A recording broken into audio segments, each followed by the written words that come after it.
Mereka berbuat dosa secara terang-terangan. Sekarang dosa sudah tidak dianggap lagi sesuatu malu. Beberapa kali saya masuk warung kopi, karena ajak teman saya ngajak, oke lah, nanti dibilang ki sombong kalau diajak tidak datang. Saya datang, miris hati saya. Kok ada Bugis Makassar, budaya kita siri, budaya kita Matandre siri, kok ada perempuan tidak malu-malunya merokok di depan umum. Yang membuat saya miris, merokok di depan umum karena dia pakai jilbab. Dan itu kita anggap biasa. Ini kan sudah terlewat-lewat. Kita orang Bugis Makassar, makundraye dipakai lebih, makundraye Matandre onronna. Tapi kok bisa-bisanya pakai jilbab dengan rapi di depan laki-laki, orang banyak meliriknya, dia santai dan merasa tidak malu merokok di depan umum pakai jilbab. Mereka berbuat zalim secara terang-terangan. Belum lagi pembuat dosa zina secara terang-terangan. Mereka secara terang-terangan membuat komunitas, tidak malu dideklarasikan dirinya. Riolo makadete oma siri-siri kok mapigau salah. Sekarang apa dia bilang? Biasa nih. Dulu kalau ada perempuan hamil diusir dari kampungnya, masuk kok upaka siri kasih di kampung. Bapak rela dia buang anak gadisnya untuk apa? Karena dianggap membuat aib buat keluarga. Sekarang apa? Nyata-nyata hamil 7 bulan, pesta besar-besaran. Kejadian-kejadian seperti ini, itu yang membuat azab Allah cepat datang. Lalu orang bilang begini, kalau negara barat bagaimana Ustaz? Taleo-leo itu Jepang lah misalnya. Oh jangan salah Pak, Jepang itu saya sudah berapa kali ke sana, akhlaknya tinggi Pak. Tidak ada tukang tipu. Pejabatnya baru dituduh korupsi, mundur dan bunuh diri. Kita sudah tertuduh, bahkan terponis, bahkan terpidana, sudah terbukti, sudah dipenjara, tidak malu jadi caleg.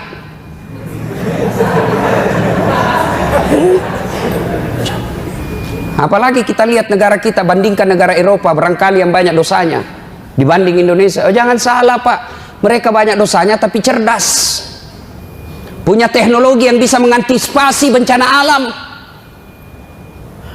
Beberapa saat yang lalu ketika terjadi angin taifun di Jepang, saya ada di sana Pak.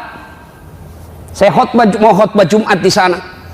Mereka tidak panik. Kenapa? Mereka punya teknologi. Sebelum terjadi, 24 jam sebelum terjadi, di handphonenya sudah dia tahu angin itu sudah di sini sekarang. Lagi sekian jam sampai di lokasi kita.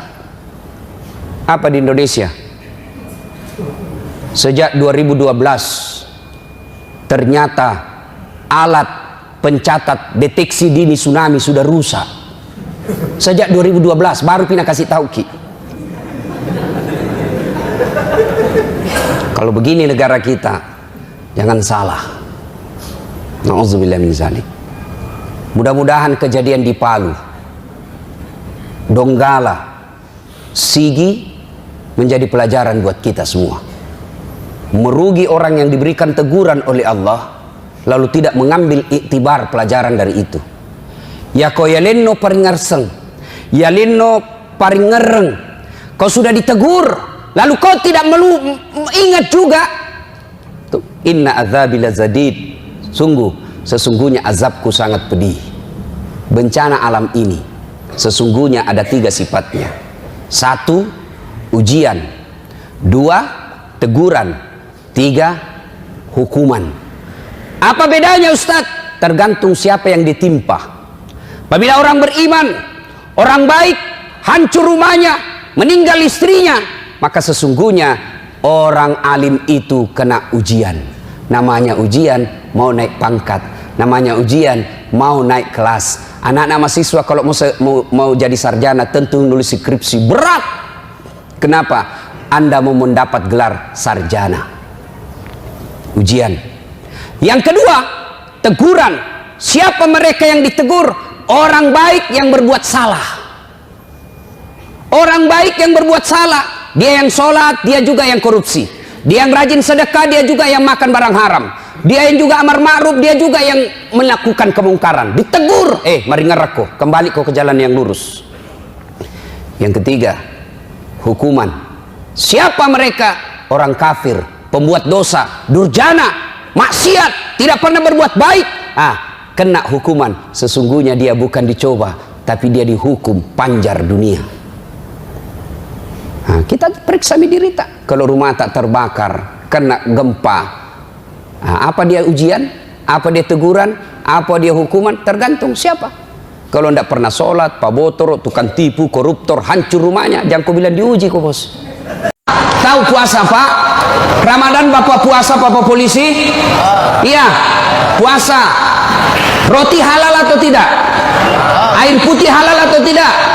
Nasi halal atau tidak?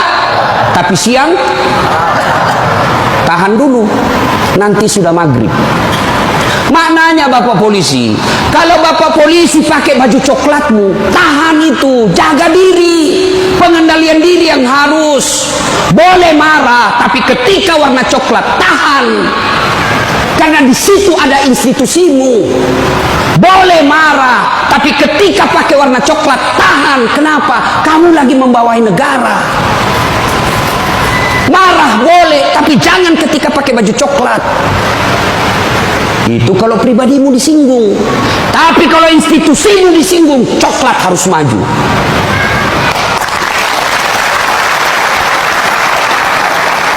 Kalau kamu unjuk rasa, cuma unjuk rasa diludahi, anggap saja itu angin lalu. Biasa bos. Jangankan kalian, komandanmu saja yang jenderal pernah diludahi. Ketika juga seperti pangkat kalian. Ini kamu baru merah satu dilempar. Wah,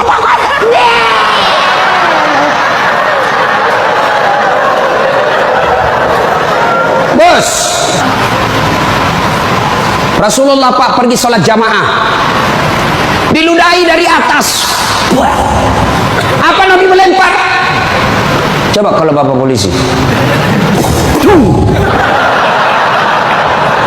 Tidak boleh begitu bos, kacau negara. Kalau cuma diludahi bos sama anak STM, jangan kau pukul kepalanya orang bos. Saya serius, jangan ketawa, saya serius ini. Pak, Bapak kalau menangani unjuk rasa jangan pukul kepalanya orang Pak, jangan. Ini ibaratnya laptop prosesor Pak.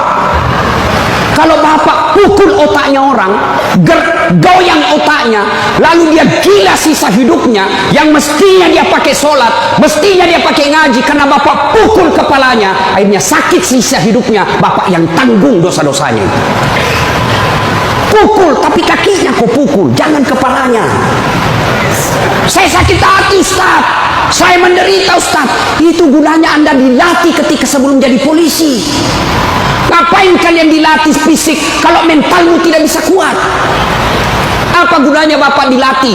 Bawa pasir berkilo-kilo di belakang, lari di sungai, tengah malam disuruh lari, tengah siang hari disuruh lari, panas lari, siang lari, dingin lari, kadang-kala tidak pakai baju.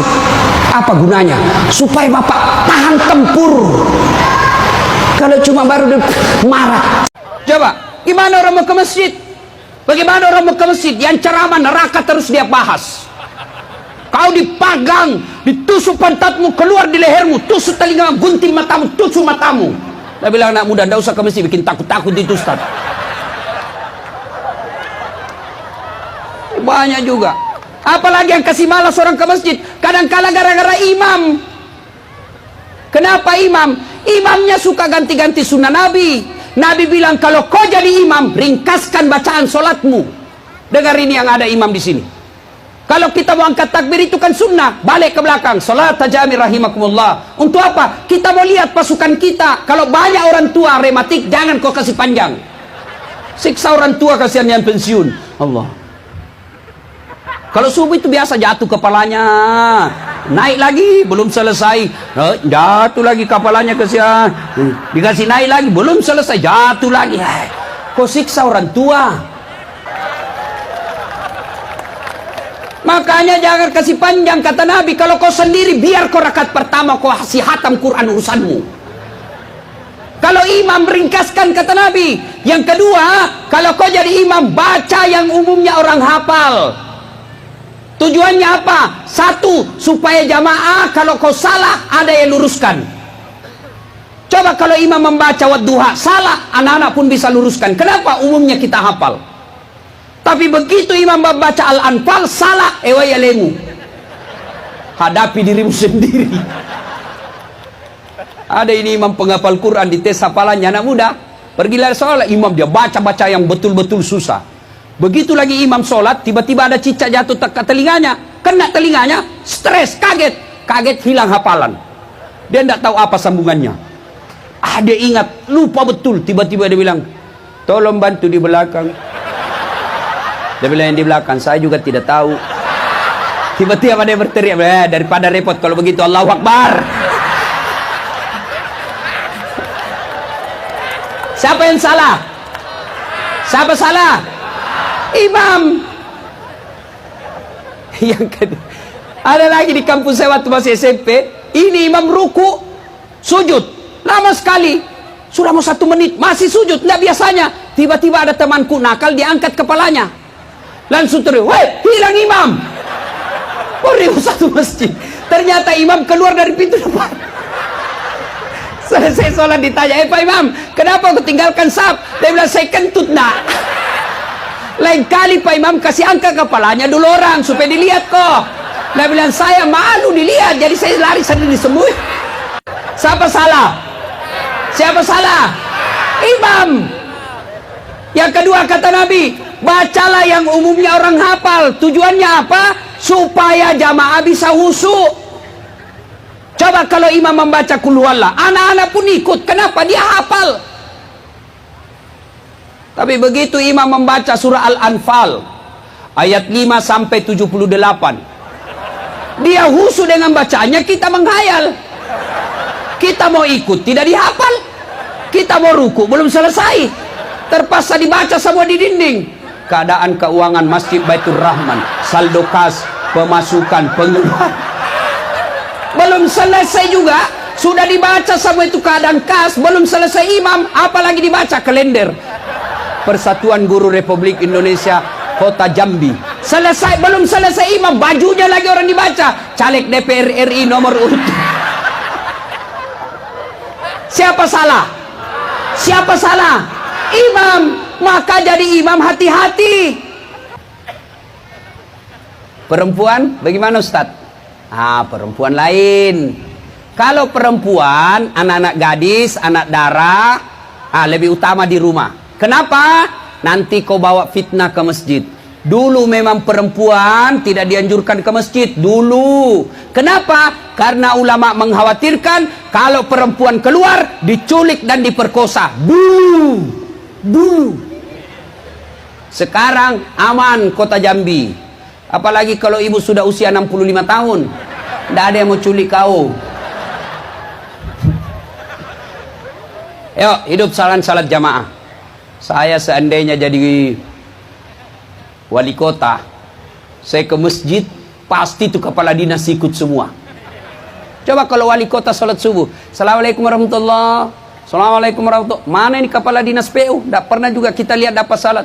Tiba-tiba ditelepon sama temannya, dicari ke wali kota. Besok jam 4 salat subuh, setengah 4 sudah ada di masjid. Itu enaknya punya kekuatan, kejabatan.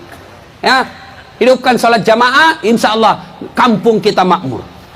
Assalamualaikum warahmatullahi wabarakatuh. Selamat datang di channel ini, tempat kita berbagi ilmu dengan mendengarkan kajian-kajian daripada ulama, dengan mendengarkan nasihat-nasihat daripada ulama, agar kita hidup lebih terarah dan berkah.